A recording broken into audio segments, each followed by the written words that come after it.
যেতে চাই না।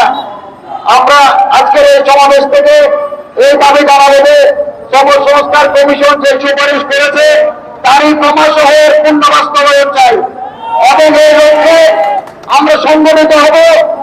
এনারা আজকের এই সমাবেশের সভাপতি উপস্থিত অতিথিবৃন্দ ও আমার গার্মেন্টস শ্রমিক ভাই ও বন্ধুরা, গার্মেন্টস শ্রমিক সংগঠনের পক্ষ থেকে আপনাদেরকে সংগ্রামী শুভেচ্ছা অভিনন্দন জানাই।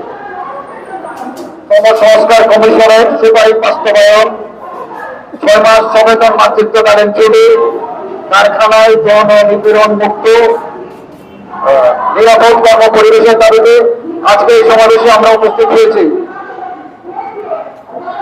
এছাড়াও আমরা আরো 10 দফা দাবি লিফলেটের মাধ্যমে আপনাদের হাতে হাতে পৌঁছে দিয়েছি এবং আরো বিভিন্ন মাধ্যমে এই দাবিগুলো আপনাদের হাতে পৌঁছে দেব। আজকের এই সমাবেশে আমি আমার বক্তব্য দীর্ঘায়িত করব না। আজকের এই সমাবেশে আমাদের মাঝে উপস্থিত আছে সংস্কার কমিশনের প্রধান সৈয়দ সুলতান উদ্দিন আহমেদ, উপস্থিত আছেন জননেতা জোনায়েদ সাকি। আমরা ওনাদের বক্তব্য শুনব।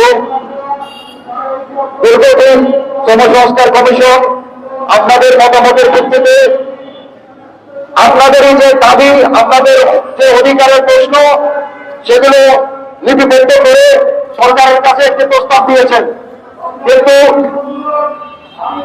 আরো একটা বিষয় আমাদের যেটা গর্বের বিষয়, এই কমিশনে আমাদের সর্বপ্রথম তাসলিমা আক্তারও সদস্য হিসেবে 5 মাস কাজ করেছেন এবং তারা যে প্রস্তাব সরকারের কাছে দিয়েছেন, সরকার হয়তো এটা বাস্তবায়নের ক্ষেত্রে 5টা করবে, 2টা করবে না, এটা রাখবো সেটা দিব না।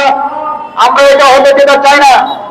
আমরা আজকের এই সমাবেশ থেকে এই দাবি জানাবো যে সংস্কার কমিশন যে সুপারিশ করেছে তারই ক্রমশঃ পূর্ণ বাস্তবায়ন চাই এবং এই লক্ষ্যে আমরা সংগঠিত হব। এনারা আমাদের পক্ষে যে প্রস্তাব দিয়েছেন সেই প্রস্তাব বাস্তবায়নের জন্য আমি আমার শ্রমিক ভাই বোনদেরকে আহ্বান জানাই, আপনারা ঐক্যবদ্ধ থেকে যতক্ষণ না এই দাবি পূর্ণ বাস্তবায়ন হচ্ছে আপনারা আমাদের সঙ্গে গার্মেন্টস শ্রমিক সংগঠনের পতাকা ধরে, আপনাদের সংগঠনের পতাকা ধরে ঐক্যবদ্ধ থাকবেন। আমি আমার বক্তব্য দীর্ঘায়িত করব না। আমরা ওনাদের বক্তব্য ধৈর্য সহকারে শুনবো এবং একটি মেসেজ এখান থেকে আমাদের শ্রমিক অঞ্চলে নিয়ে যাবো। ধন্যবাদ সবাইকে।